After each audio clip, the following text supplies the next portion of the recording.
Welcome to Building Tomorrow, a show that explores the ways tech, innovation, and entrepreneurship are creating a freer, wealthier, and more peaceful world. As always, I'm your host, Paul Matzko, and with me in the studio, Will Duffield, a research assistant here at Cato and editor of Libertarianism.org's Prototype. This week we're going to discuss a proposal from the European Union that would change how copyright law functions in relation to the internet.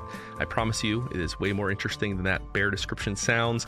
To help us out in the conversation, we've asked Mike Masnick, founder of the tech news site TechDirt, to join us today. Welcome to the show, Mike. Hey, thanks for having me. Mike, you've written quite a few articles on TechDirt about the copyright directive, and we're going to get down in the weeds about some of the implications, some of the individual articles. But before we get there, why don't we start with the basics? So this legislation, It's proposed in the EU as the copyright directive. What's the point of the bill? What's it ostensibly supposed to do? So, I mean, it's something that's been discussed for a really long time in the EU, and the original idea behind it actually makes some amount of sense. And it was a recognition that within all the different member states of the EU, there were all different copyright laws. And that actually, many people believe, with probably good reason, was limiting the ability of various copyright-related industries to develop all that broadly, because if you could work on something, that made sense under the copyright laws of France, but did not apply in Spain, that just became a problem. So it had become difficult for, in particular, like music and video services to develop across Europe or across the EU specifically because of the different laws in different places. So the original idea was, behind the copyright directive is, can we set up a system that effectively would harmonize copyright law across the EU and hopefully then unleash new, businesses and services based on copyright. And it makes sense. It'd be like if every state in the U.S. had a different set of copyright rules. That would be, right. It'd be a real mess. Yeah, though to some extent there was a period when we had some of that, and I mean, it's interesting. This might be going a little bit off on a tangent very early in the podcast, but there is an argument that there is some value in actually doing it that way, in that you do get experimentation and you do begin to see, like, if one state or country has very permissive copyright laws, does something more interesting develop there versus very locked down copyright laws. But in practice, it hasn't really worked that way, especially just because of the nature of the internet and the fact that borders don't really matter that much on the internet. You do kind of want something that is more broadly applicable if you're going to build a kind of service or business that wants to be global. So I think the underlying concept of harmonizing the basic idea definitely does make sense. There's nothing wrong with it in and theory. Yeah, you see some of this tension in any move towards regulatory harmonization. The question then becomes, which way are you harmonizing? Right. Yeah. Exactly. And that's a really good point, where it's like, if you're harmonizing it in a way that is highly restrictive and problematic, or that limits industry, or that locks in certain winners and losers, that's a problem. If it really is opening up new opportunities for competition and innovation, then that is potentially, more appealing. But, which of those comes out of it is kind of the big question, as always. And unfortunately, in lots of these processes, of course, certain industries are able to influence the way things go so that it does favor them and does, hinder competition. So I think now we can probably break down some of the specific proposals. So as an entire policy package, I mean, there's lots of pieces that are just about the harmonization, that are not overly stringent. But in looking at the criticisms of the kind of omnibus bill, there were two articles in particular that stood out for a lot of criticism, Articles 11 and 13. So why don't we go through those one at a time, what they propose, and why critics are worried about the implications of applying those articles to the entire EU. So Article 11, that's the link tax. Do I have that right? Yeah, well, I mean, the people who wrote it and support it would take exception to that and say it's not a link tax. Don't call it a link tax. but yes, critics of it are referring to it as a link tax. It could also be called a neighboring right or an ancillary right. That sounds a lot friendlier, doesn't it? Yeah, the neighboring right. Sure, neighboring right certainly sounds friendly in some weird way. And how would that work functionally? Like, so this neighboring right, when it's applied, what would it actually do? Sure. So the idea is, right, copyright is granted to whoever creates an original work, right? And then you can transfer that or assign that copyright to somebody else. When you are if you're a publisher, say a news publisher, newspaper publisher, what normally happens is that, you have reporters on staff and they are, either on staff or freelance, but they are, generally speaking, assigning the copyright of the work to the publisher who holds the copyright on those works. And that is a system that, has worked more or less forever, since for the last couple centuries at least. But for some reason, a bunch of publishers have decided that in this modern internet era, that is no longer enough, and they need an additional right. And it is referred to as a neighboring right because it's not technically a copyright; it is just sort of neighboring copyright next door to copyright.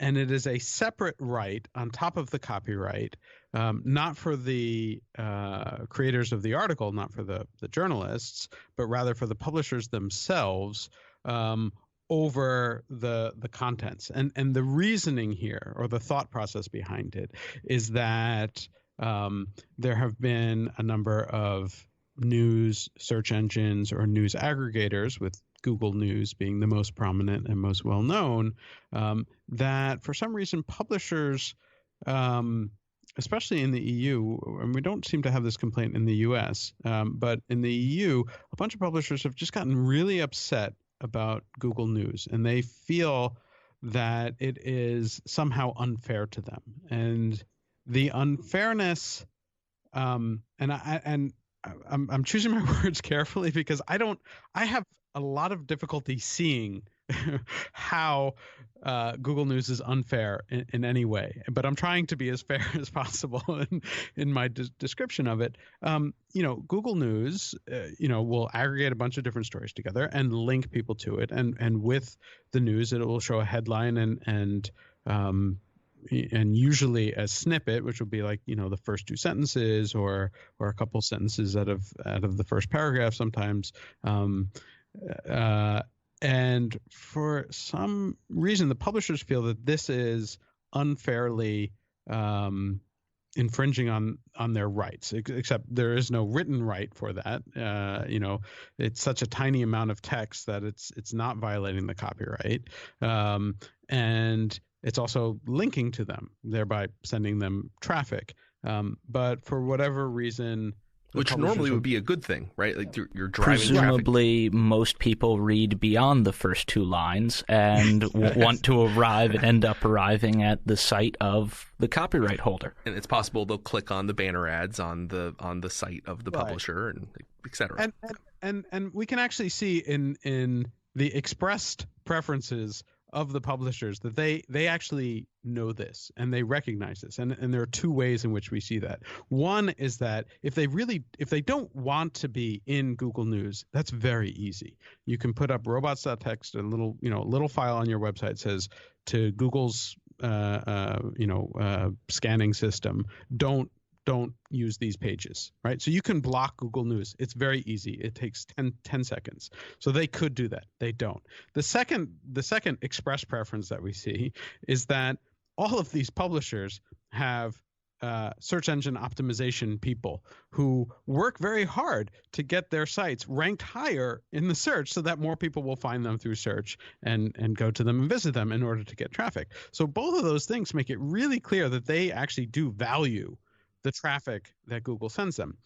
Yet, what seems to be the case is they're sort of looking at, and this is, me who disagrees with their position stepping in and stating what I believe their real position is. So take that with whatever grain of salt you want. They seem to be saying that like Google's making a lot of money. The publishers are not making as much money as they used to. Therefore, some of that money that Google's making should be ours. Therefore, we need this right whose only purpose is to say, Google, pay us in addition to sending us traffic.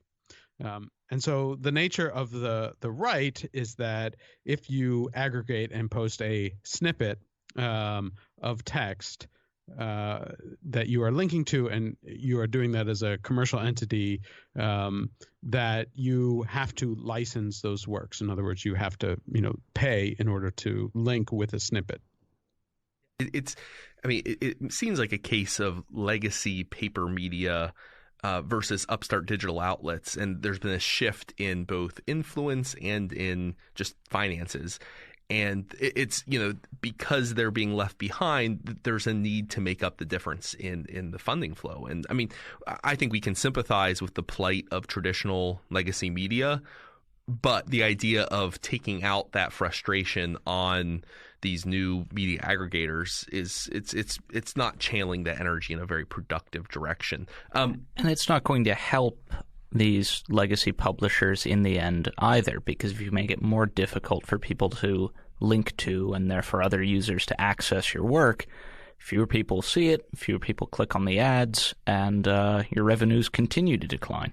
Now, Mike, in one of your articles, you gave the examples of how this legislation was kind of tried out on a small scale. Again, in our kind of EU laboratory of states situation, that in Germany and Spain they rolled out similar legislation, but that the results were not what the proponents might have expected. Can you explain that for our audience?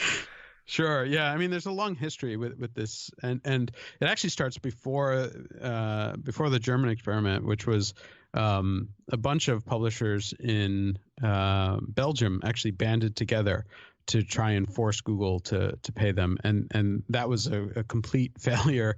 Google sort of took them out of Google News, and then they freaked out again. Express preference as opposed to stated preference, and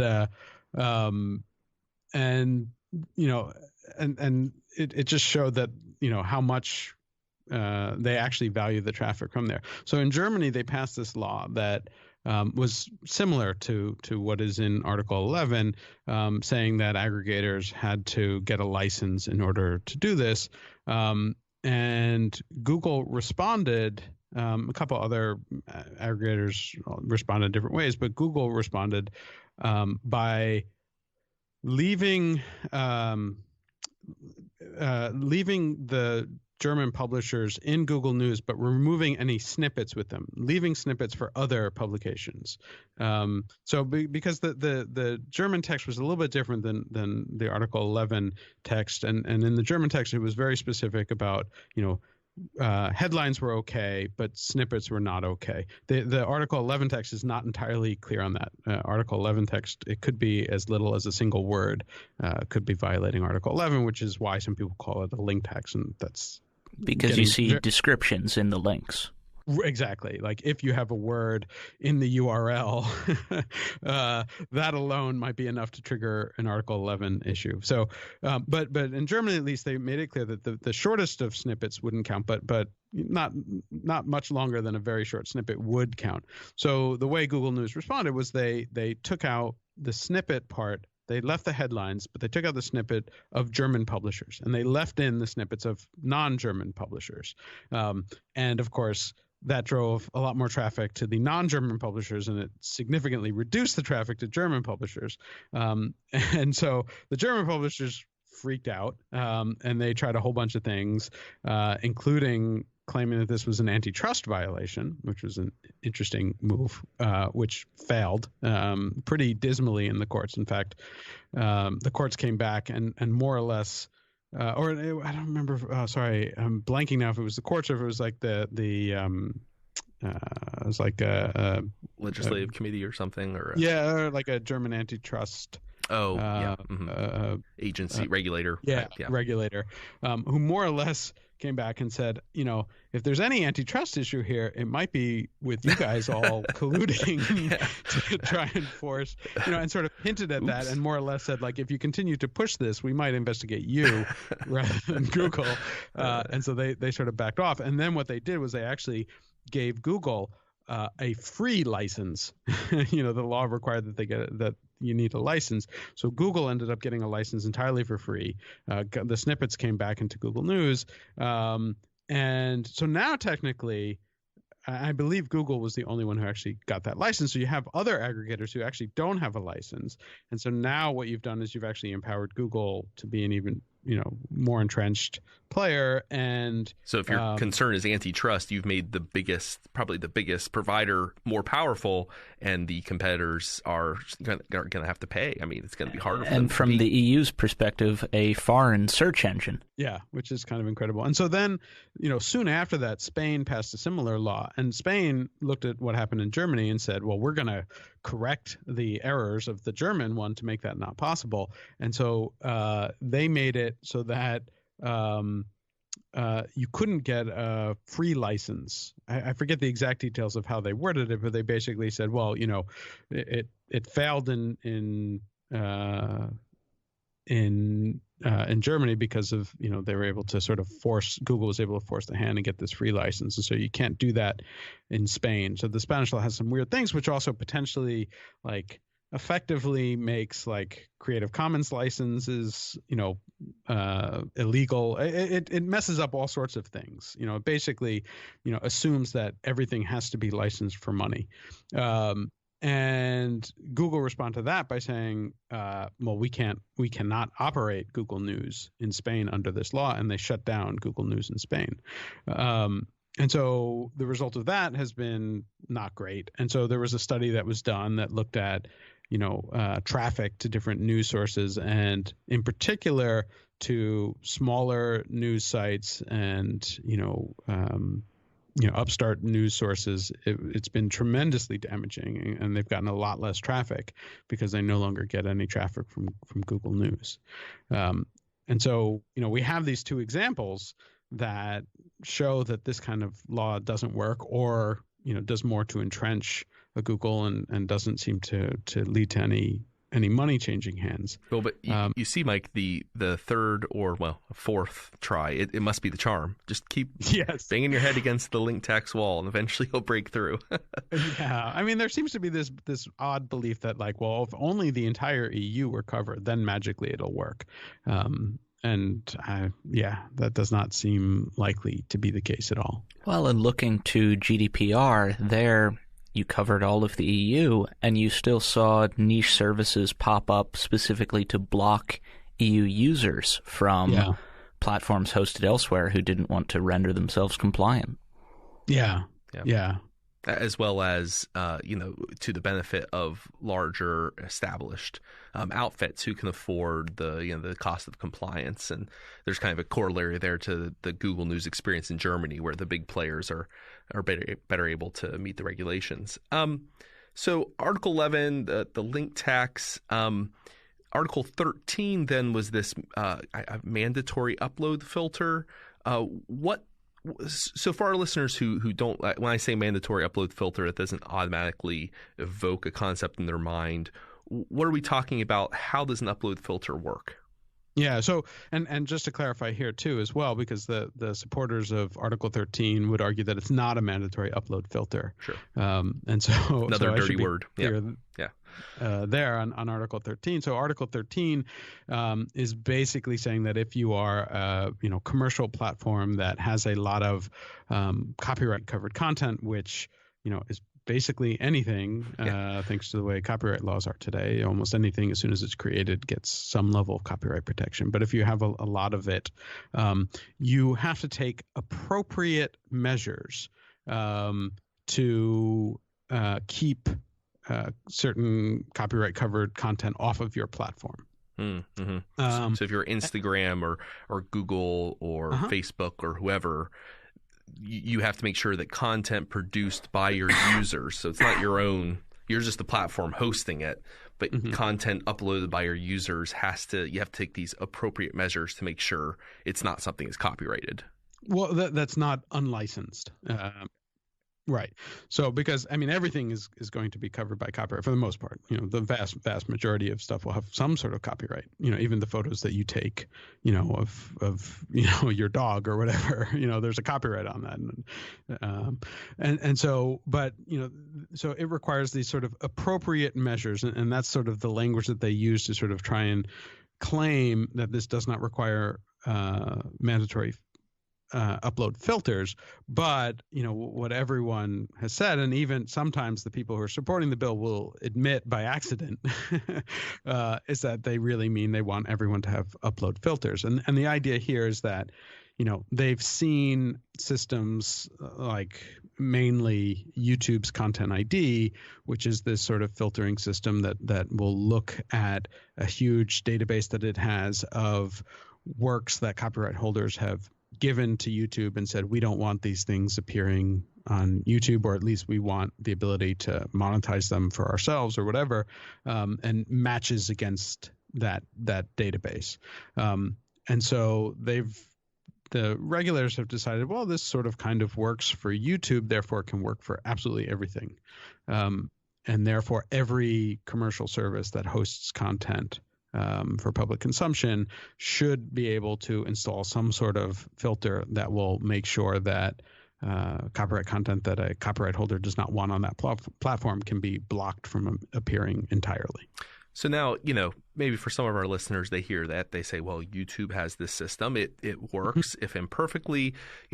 What's the problem with, say, Disney putting up, basically telling YouTube that they want any Disney movie or a clip longer than a certain period of a Disney film, it's going to be blocked.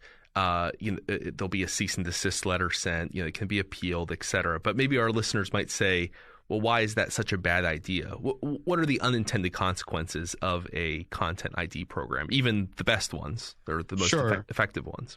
Yeah, so there are lots and lots of different consequences, and probably we could take more time than we have for this podcast discussing all the different ones. But at a very basic level, first is just the cost. YouTube has stated publicly that it costs them $60 million to build Content ID, and that's just for video, right? So how many platforms out there are able to spend that kind of money?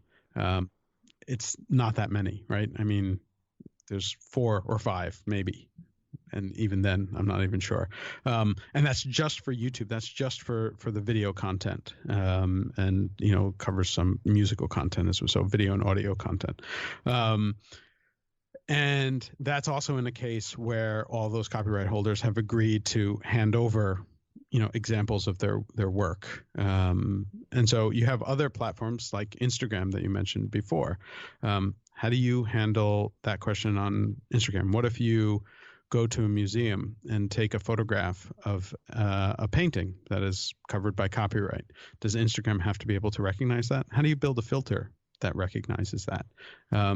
Is it fair use? How do you build a filter that determines what is fair use? The one that we have already in Content ID is notoriously bad at figuring out what is fair use. Smaller platforms are going to have even more trouble with it.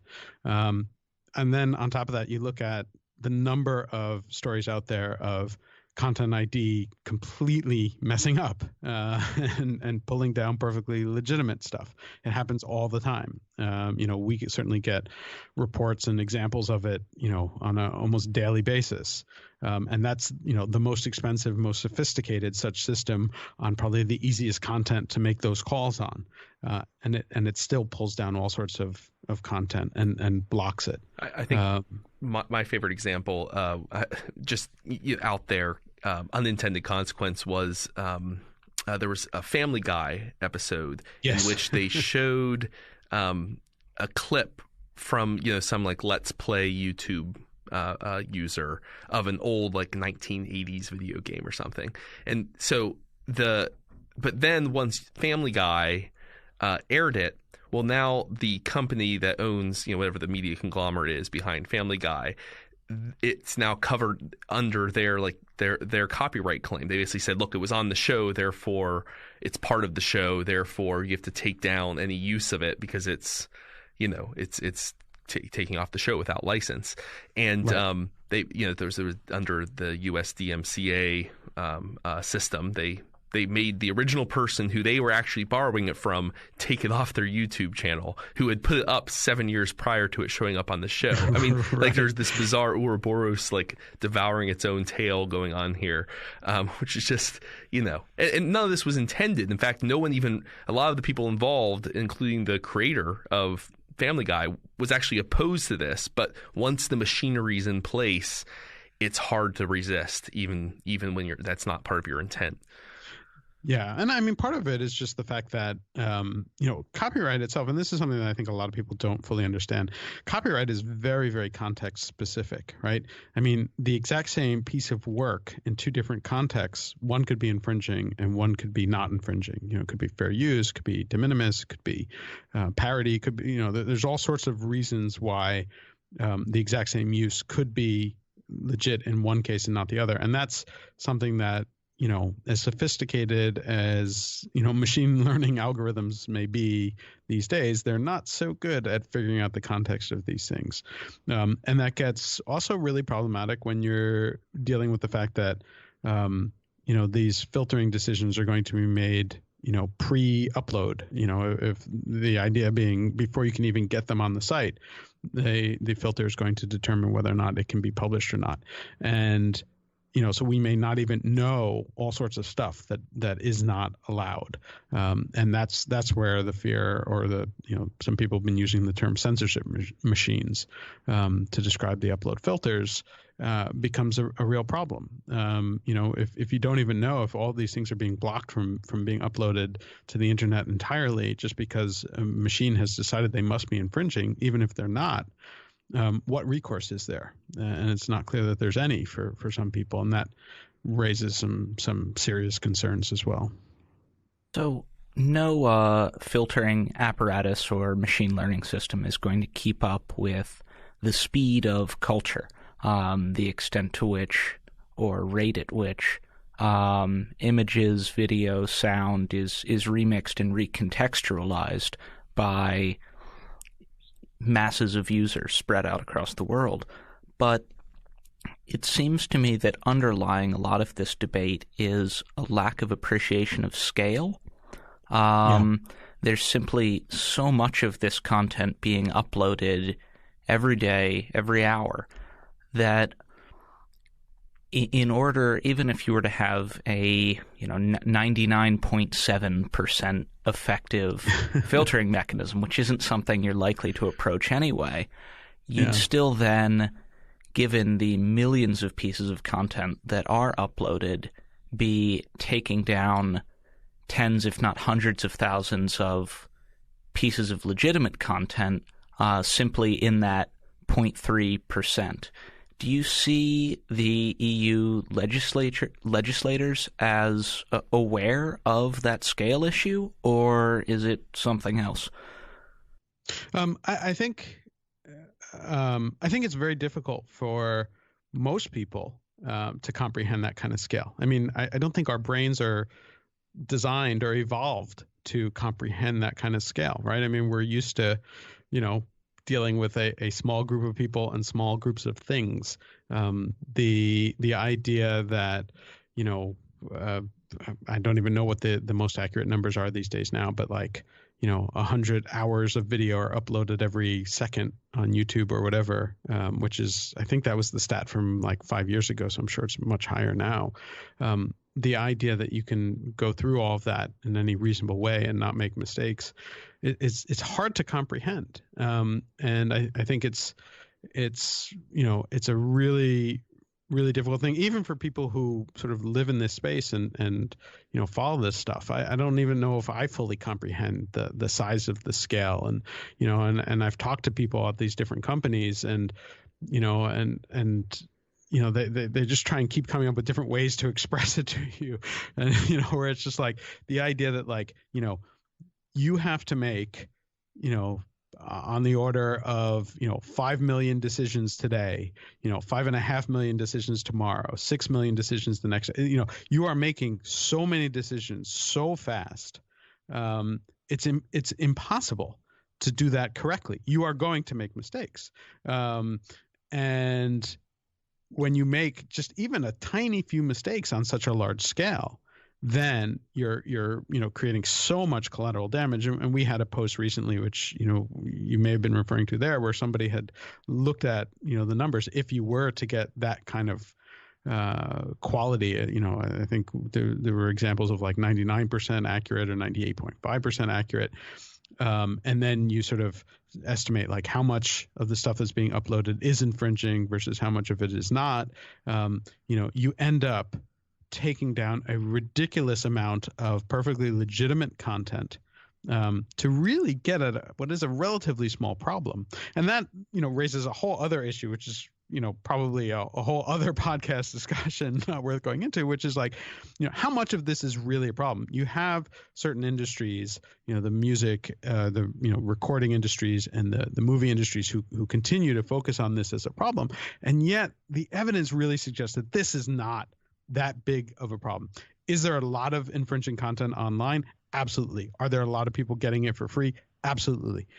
Is that a real problem for their business model? That's a much bigger open question, because, what we're seeing is that when you have good, effective licensed services that people like to use that offer a good experience, the rate of piracy or the rate of relying on these services drops. And in fact, the people who use these services over and over again, I mean, there's something like, 24 different studies showing this at this point. Those people tend to spend more money on the licensed services or on content or going out to see movies or on buying music or concerts or whatever. The question is, how much of a real problem is piracy on these platforms at this point? It's, there's a lot of content there, and that's what everyone focuses on. But is it an actual problem for the industry is a whole other question. And will filters somehow solve that? Will filters suddenly make people buy more than they were before? That does not seem to be all that well supported by the evidence either. Well, we had that debate a couple of years ago here in the U.S. I was just thinking about today. So it's the idea that piracy is a customer service problem. In this back during the debates over people torrenting large quantities of music and the pre-iTunes, pre-easy internet access to television and video products, piracy was a huge problem. But then once legacy TV, film, and music industries updated how they thought about the how they made money off this process, the piracy problem became a tiny percentage of what it once was. So I was thinking about this today. I was wanted to watch an episode of the AMC show Preacher, and they have the first episode of the season for free, so you get a taste of it. And then, sure enough, went and bought the season, right? So I'm someone who, and that's something that a lot of television and film opposed doing at first, the idea of a snippet or a sample. They didn't want to provide anything whatsoever for free. And then there wasn't even a way to really legally buy it online. You had to go track down the DVD and wait a long period of time. But the model has shifted. So it feels a bit like, there is the wave, the crest of the digital revolution is hitting these legacy institutions, and they're desperately trying to paper over the cracks in the dike rather than adapting their model to fit it. So it's interesting to see that happening over in the European Union right now. Now, I saw from the coverage that this directive, the copyright directive, was defeated in the EU Parliament on a pretty close vote, 318 to 278 a few days ago. So, Mike, should we pop a cork, sip some champagne, relax? Are we all good now? No. Okay. Oh man, no happy ending. So the issue wasn't necessarily that it was rejected so much as what the EU Parliament did was they agreed to actually open it up for possible amendments, right? So. And I'm in no way an expert on sort of EU regulatory process. So I've been learning some of this as we go as well. But more or less, the EU Commission sort of created the directive. It got buy-in from, I forget what it's called, but there's some sort of like committee of the different member states of the EU, and they bought into it. And then you had an EU Parliament Legislative Affairs Committee, which is, there's an acronym jury, which I forget what it stands for. They then voted for it. And then normally what happens then is that sort of from there on, the EU Parliament would rubber stamp it. Instead, you had enough people in the EU Parliament say, like, we should put this up to a full vote across the EU Parliament as to whether or not it should be opened up for amendments. And so that was the big vote. And that's the one that was narrowly approved, which now effectively opens up the text so that anyone can amend it. Now, it was a really close vote, and so there's all sorts of questions about what are those amendments going to look like. They could fix the problems of Article 11 and Article 13, or they could make them worse, or they could, in the end remain as they were. And so, there's going to be basically a big fight over the next couple of months, and then there'll be another vote in September on those amendments, and then we'll see where these things go. And it seemed like there was a lot. There was more support, from I could tell, among the MEPs for. Fewer of them were as concerned about the link tax or about Article 11 and the neighboring right as were concerned about the all necessary measures, Article 13, like the way some of the votes broke down. So it's not hard to imagine, given how close the vote was, that an amended version that wasn't quite as onerous, that took out 13 or watered it down a bit, would have a serious shot at passage. Yeah, and that doesn't even get there are other articles in the directive that are potentially problematic, and too, in terms of like. For search engines, for like scraping data, there's a text and data mining part of it that has some potential problems too. But that's there's so many things, so many fires you can fight at once. A luxury of problems. Yeah, but yeah, you're right that Article 13 is the one that and to be clear, like Article 13 is the one that's likely to have the most impact on general users of the internet. That would have the most impact on kind of how the internet works and feels for everyday people, and so that would have the biggest impact, and so we see that in terms of the protests and the focus of the protests, and in the way that MEPs are seeing it. So Article 13 is definitely seen as the biggest problem, and Article 11 has gotten significant attention, but less attention than Article 13. So it is entirely possible that some sort of compromise is worked out where Article 13 is removed or greatly watered down, but Article 11 remains, and that to me would still be really problematic. But it's possible we could see all different kinds of permutations on that. So this European proposal would certainly affect U.S. internet users were it to be put in place.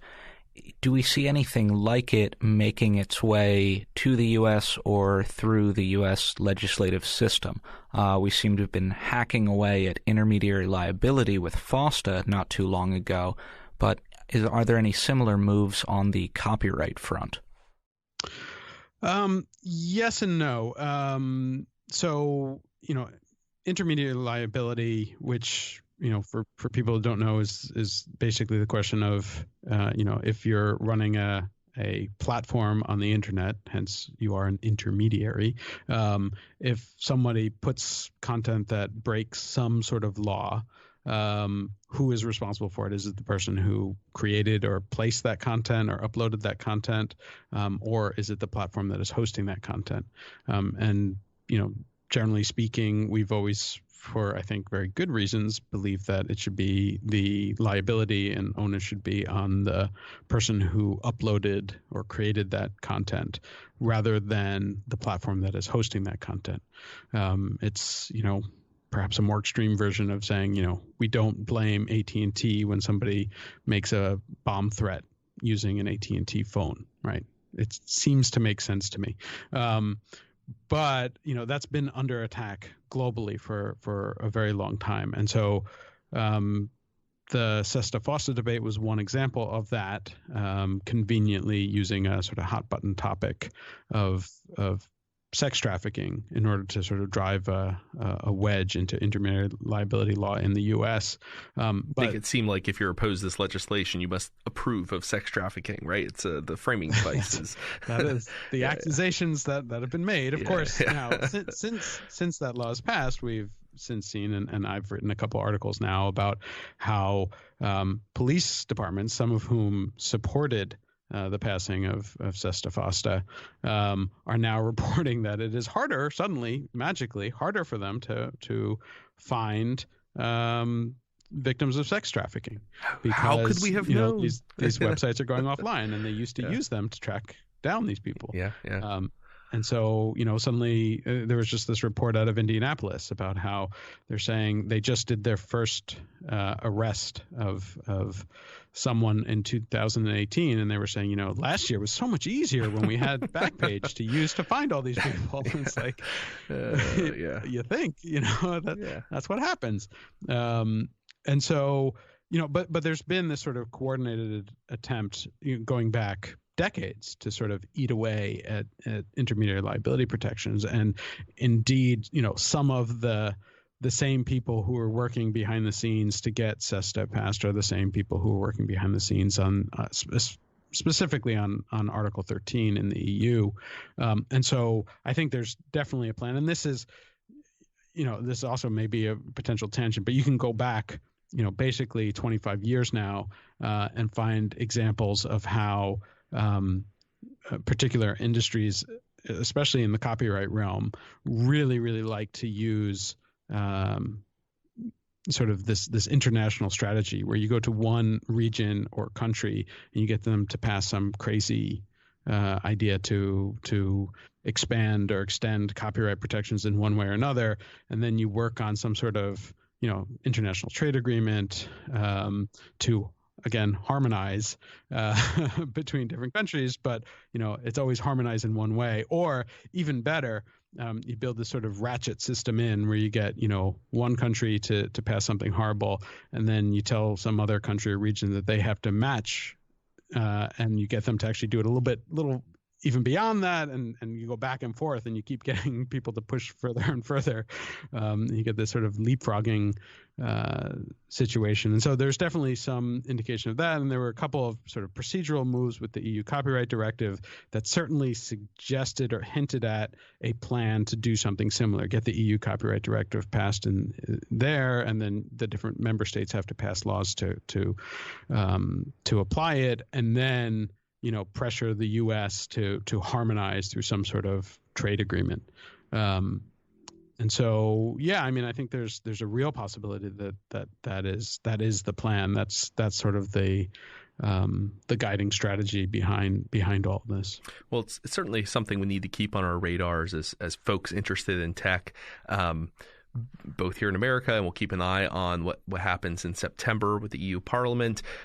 Mike, thanks for coming on and talking about this issue with us. I don't know how many folks who aren't regularly reading Tech Dirt would have picked up on how significant this issue was, which is a reminder to all of our listeners, check out Tech Dirt.